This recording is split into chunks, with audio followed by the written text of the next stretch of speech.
মানে কিবা কিবি কথা বহুত ওলাইছে গতিকে এই কথাবোৰ কিমান দূৰলৈকে কেনেদৰে সত্যৰ কোন আসলতে তাত মানে দুখী আছে আৰু যি দুখী আছে এটা কঠোৰ শাস্তি পাব লাগিব এতিয়া মোৰ মানে মই এটাই কথা ক'ব বিচাৰো মোৰ মানুহজনক মই হেৰুৱাইছো তেখেতক মই ঘূৰাই নাপাওঁ কেতিয়াও কিন্তু তেওঁ উচিত ন্যায় পাই যাবই লাগিব আৰু সেই মানুহজন সকলোৰে মানুহ আছিল সকলোকে নিজৰ সৰ্বস্ব দি পেলাই ভাল পাইছিল সেই মানুহজনৰ লগত অন্যায় কেতিয়াও হ'ব নোৱাৰে সেইকাৰণে এতিয়া মোৰ এয়া সম্পূৰ্ণ অনুৰোধ দাবী মোৰ প্ৰাৰ্থনা মোৰ সকলো যে মানুহজনক ন্যায় দিয়ক অন্ততঃ জুবিন গাৰ্গৰ ক্ষেত্ৰত যাতে কথাবোৰ কোনো ধৰণৰ অন্য বেলেগ মূৰ নলয় এতিয়া তদন্ত সম্পূৰ্ণ মানে একদম ভালকে হ'ব লাগিব সঁচাকৈ জুবিন দাক বিখুৱাই হত্যা কৰিছিল নেকি চেমকানু মহন্ত আৰু সিদ্ধাৰ্থ শৰ্মাই প্ৰথমবাৰ বাবে জুবিন দাৰ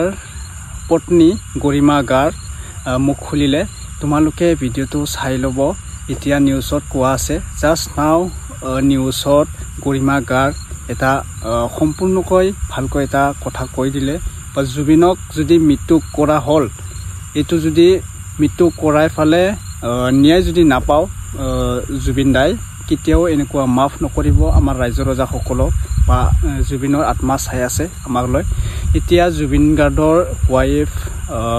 গৰিমা গাৰ কি ক'লে তোমালোকে ভিডিঅ'ত বা নিউজত চাই ল'ব মই অলপ আপডেট প্ৰথমবাৰ মোৰ চেনেলত স্বাগতম জনালোঁ এতিয়া জুবিন দাৰ ন্যায়ৰ বাবে হাবাথুৰি খাই আছে সকলোৱে আমাক মুখ্যমন্ত্ৰী অসমৰ মুখ্যমন্ত্ৰী হেমন্ত বিশ্ব শৰ্মা ডাঙৰীয়ালৈ অনুৰোধ কৰিছোঁ সকলোৱে অনুৰোধ কৰিছে বা ন্যায় লাগিবই জুবিন এনেকুৱা এটা মৃত্যু হোৱা নাছিলে ছিংগাপুৰলৈ যায় কেনেকুৱা ঘটিলে এইবিলাক আৰু আমি ক'বলৈ ভাষা নাই সকলোৱে জানে এনেকুৱা এটা দুখ লাগিছোঁ বা জুবিন দা আমাৰ কাষত নাই আমি এতিয়াও ভাবিব পৰা নাই যে জুবিন দা আমাৰ কাষত নাই এতিয়া কি কৰিম বাৰু জুবিন দা নাই বুলি ভাবি ল'বই লাগিব মৃত্যু হৈছে যাতে জুবিন দা আমাৰ কাষত নাই তথাপিও আমি পাহৰিব নোৱাৰিম অসমৰ জনপ্ৰিয় এনেকুৱা এটা ফেমাছ শিল্পীলৈ কি ক'ম বাৰু দুখত এনেকুৱা মনত পৰি থাকে সকলো গান চাওঁ সকলো এলবাম ভিডিঅ' বা চাওঁ জুবিন গাৰ্গৰ কাৰণে কি ক'ম বাৰু এতিয়া চেমকানুলৈ ফাঁচীৰ দাবী উঠাই আছে সকলো পাব্লিক বা এভৰিবডি সকলোৱে এতিয়া ন্যায় পাম বুলি আমি আশা ৰাখিলোঁ বা অসমৰ মুখ্যমন্ত্ৰী ডক্টৰ হেমন্ত বিশ্ব শৰ্মা ডাঙৰীয়ায়ো মুখ উঠিছে মানে মুখ খুলিছে আমি ন্যায় দিম বুলি এতিয়া চাওঁ বাৰু সকলো পাব্লিকে কৰিছে যদি অসম চৰকাৰে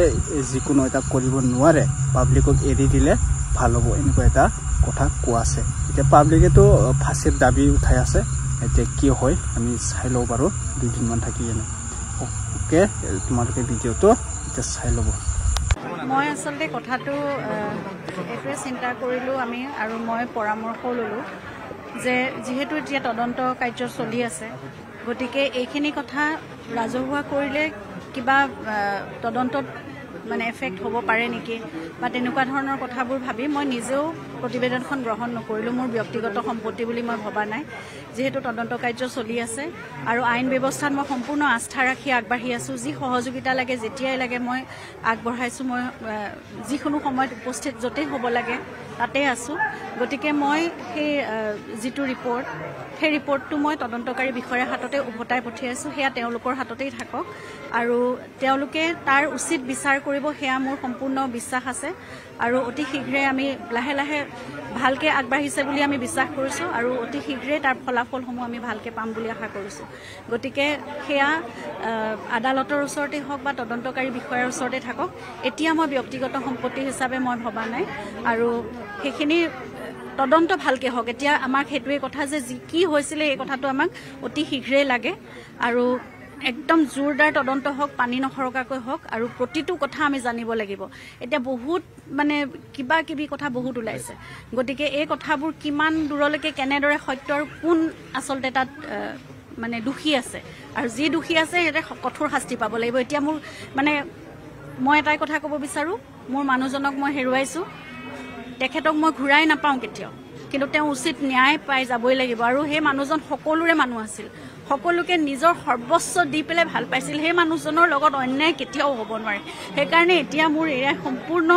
অনুৰোধ দাবী মোৰ প্ৰাৰ্থনা মোৰ সকলো যে মানুহজনক ন্যায় দিয়ক অন্ততঃ জুবিন গাৰ্গৰ ক্ষেত্ৰত যাতে কথাবোৰ কোনো ধৰণৰ অন্য বেলেগ মূৰ নলয় এতিয়া তদন্ত সম্পূৰ্ণ মানে একদম ভালকে হ'ব লাগিব শেখৰে এটা কথা কৈছে যে শেহতীয়াকৈ যে বিহপান কৰোৱাইছিল জুবিনক এনেকুৱা ধৰণৰ কথা তেওঁ ৰিমাণ্ড কপি আছে ৰিমাণ্ড কপিত তাৰমানে উল্লেখ কৰা দেখিবলৈ পোৱা গৈছে আমি শেখৰে যদি জানিছিল সেই কথাটো ইমান দিনলৈকে কিয় লুকুৱাই থৈছিল আৰু যিকে নহওক ইনভেষ্টিগেশ্যন চলি আছে গতিকে কথা ওলাবই যদি কোনোবাই কৰিছে তেনেহ'লে তাক কঠোৰতকৈ কঠোৰতম শাস্তি হ'ব লাগিব এই মানুহজনক এনেকুৱা অৱস্থালৈ নিব লগা কিয় হ'ব পাৰে সকলোকে ইমান মৰম কৰিছিল মানুহজনে অকল মৰমেই কৰিব জানিলে আৰু তাৰ বাহিৰে একো নাই মোকো অকল শিকালে যে বিশ্বাসেই কৰা সকলোকে আৰু সকলোকে আমি নিজৰ বুলি আঁকোৱালি লৈছিলোঁ নিজৰ আছিলে সকলো চব পৰিয়ালৰ আছিলে সকলো ভাই ককাই চব মানে এটা পৰিয়াল আছিল মোক সদায় কৈছিলে তেওঁলোক এক্সটেণ্ডেড ফেমিলি তেওঁলোকৰ কাৰণে আমি চিন্তা কৰিব লাগিব তেওঁলোকৰ পৰিয়ালৰ কাৰণে সদায় সেইটোৱে কৰি থাকিলোঁ আমাৰ লগত কি কৰিলে তেতিয়াহ'লে যদি এনেকুৱা কৰিছে গতিকে কোনোবাই যদি কৰিছে নহয় কঠোৰতকৈ কঠোৰতম শাস্তি যি হ'ব পাৰে তাৰমানে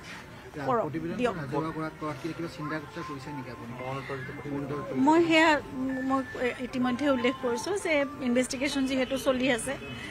মই আইনৰ কথা একোৱেই নাজানো গতিকে মোৰ লগত ৰাখিলেনো কি হ'ব বা ৰাজহুৱা কৰিলে কিবা যদি হেম্পাৰ হ'ব পাৰে নহ'ব পাৰে মই একো কথা নাজানো গতিকে সেয়া মই তদন্তকাৰী বিষয়াৰ হাততে মই উভতাই পঠাইছোঁ যদি সেয়া ৰাজহুৱা কৰিব পাৰি তেতিয়াহ'লে হয়তো তেওঁলোকৰ পৰাই হয়তো পাব আৰু গতিকে মই আইনৰ কোনো কথা মই যি নজনা কথাটো মোৰ জ্ঞান শূন্য মই এই ক্ষেত্ৰত গতিকে সেয়া মোৰ হাতত ল'ব বিচৰা নাই গতিকে মই মোৰো ব্যক্তিগত সম্পত্তি নহয় এতিয়া তদন্তটো ভালকৈ হ'ব লাগে তাত কোনো ব্যাঘাত জন্মিব নালাগে মই ঘূৰাই পঠিয়াইছোঁ তেওঁলোকৰ হাতত কৰিছে হয় আজি ষ্টেটমেণ্ট লৈছে মোৰ আৰু ভণ্টিৰ সম্পূৰ্ণভাৱে দীঘলীয়াকৈ তেওঁলোকে সকলো লৈছে একদম আৰম্ভণিৰ পৰা মই জুবিনক কেতিয়াৰ পৰা চিনি পাইছোঁ তেতিয়াৰ পৰা সকলোখিনি কথা লৈছোঁ দেখা পালা তোমালোকে গৰিমা গাৰ্গ কি ক'লে ন্যায় লাগিবই লাগিবই লাগিবই জাষ্টিছ ফৰ জুবিন গাৰ্গ সকলোৱে যদি মুখ নুখুলে ৰাইজৰ ৰজা সকলোৱে যদি চাইলেণ্টো থাকি থাকে এনেকুৱা ন্যায় বুলি শব্দটো নাহিবই সেইকাৰণে আমি ভাবিছোঁ সকলো পাব্লিকে যদি